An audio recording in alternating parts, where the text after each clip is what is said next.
โนกรมวิเชียนโยบายบ่យើងគឺសុចរិតបន្ទាប់ពីសុចរិតមកយើងត្រូវធ្វើការតាមបែបមនុស្សយល់ការអសុចរិតនៅក្នុងបេះដូងអាការយល់ការនៅក្នុងខួរក្បាលយើងឆ្លងពីមโนគមវិជ្ជានយោបាយសុចរិតយើងត្រូវតែជាមនុស្សដែលយល់ការយើងសម្លឹងមើលជុំវិញខ្លួនយើងចឹងសម្លឹងមើលជុំវិញខ្លួនយើងស្អីខ្លះពស់គីង្គក់ឆ្មាឆ្កែខ្លាតោយើងមើលជុំវិញទាំងអស់យើងត្រូវសិក្សាវាមួយគីង្គក់វាមិន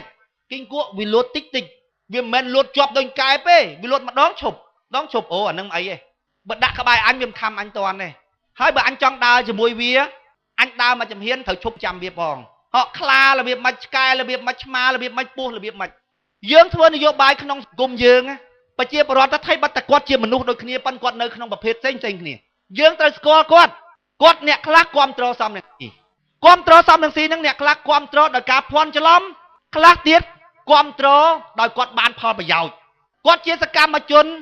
ឬគាត់មានកូនគាត់មានបងប្អូនគាត់ឈរឈ្មោះក្នុងគណៈបកសំនឹងស៊ីអញ្ចឹងអត្តចរិតរបស់គាត់ផ្សេងអ្នកខ្លះទៀតគេគ្រប់គ្រងស្ដេចអ្នកខ្លះទៀតគ្រប់គ្រងរដ្ឋាភិបាលអ្នកខ្លះគ្រប់គ្រងរដ្ឋាភិបាលហ្នឹងគាត់ដឹងថារដ្ឋាភិបាលខុសនេះខុសនោះដែរប៉ុន្តែគាត់បានប្រយោជន៍អ្នកខ្លះទៀតគ្នាវាមិនដឹងតែហ្មងអញ្ចឹងយើងត្រូវស្គាល់អត្តចរិតឲ្យអស់ក្រុមហ្នឹង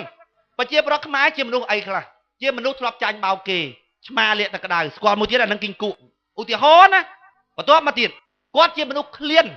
គាត់យល់ថាយើងត្រូវប៉ុន្តែពេលមនុស្សឃ្លានពេកដូរតិចតួចយើងស្គាល់អត្តចរិតរបស់គាត់ទៀតគាត់ជាមនុស្សអីមនុស្សមានចំណេះដឹងតិចតួចល្ងងឆាប់តាមគេ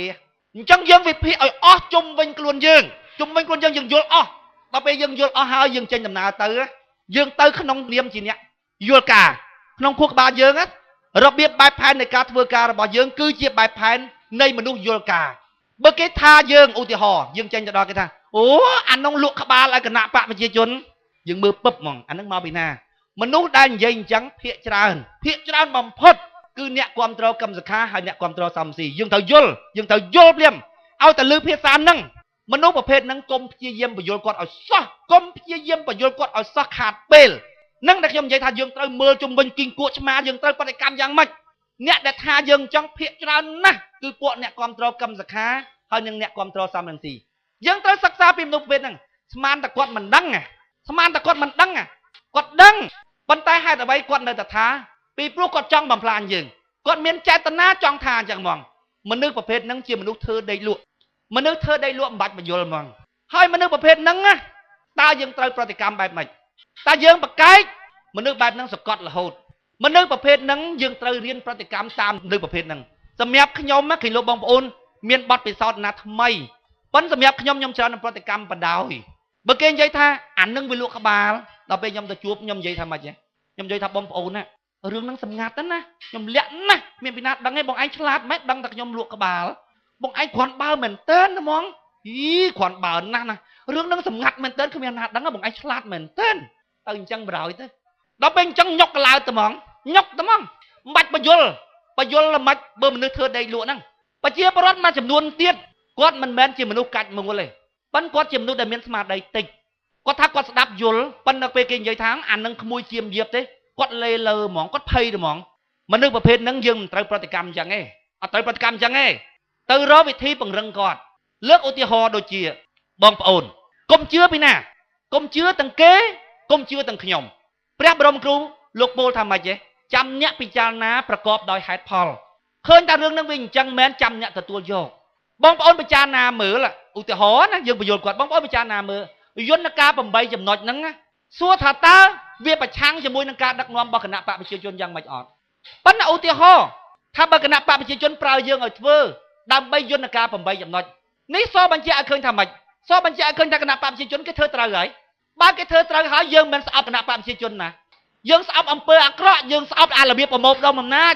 បើគណៈបកប្រជាជនធ្វើអញ្ចឹងត្រូវហើយល្អហើយយើងគ្រប់គ្រងទៅពួកខ្មែរទាំងអស់គ្នាឥឡូវគេកែមកធ្វើល្អហើយត្រូវ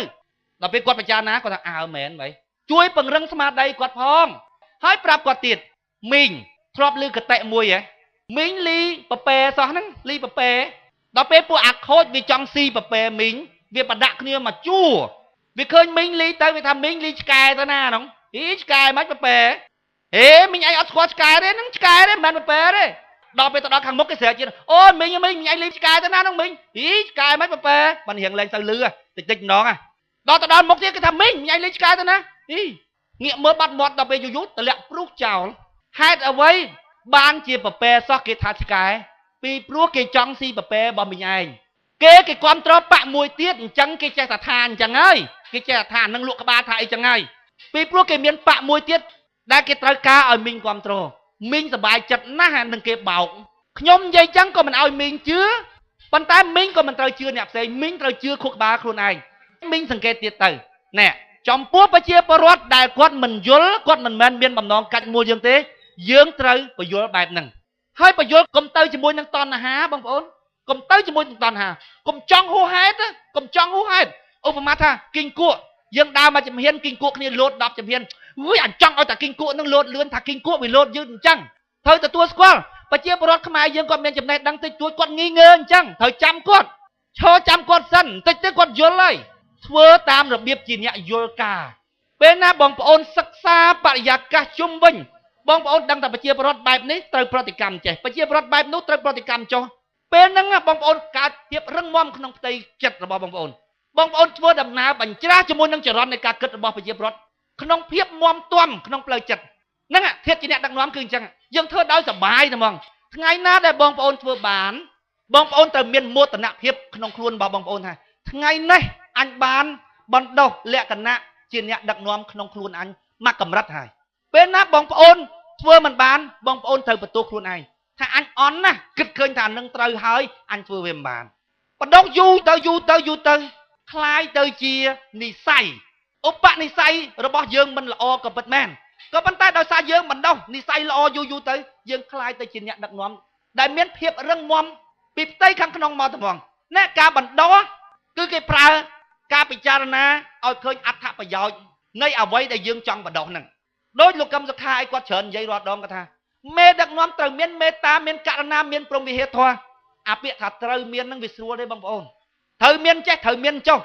យើងជីវិតជាមនុស្សត្រូវមានផ្ទះនៅត្រូវមានប្រពន្ធត្រូវមានកូនត្រូវមានឡានជិះអាត្រូវហ្នឹងវាស្រួលទេ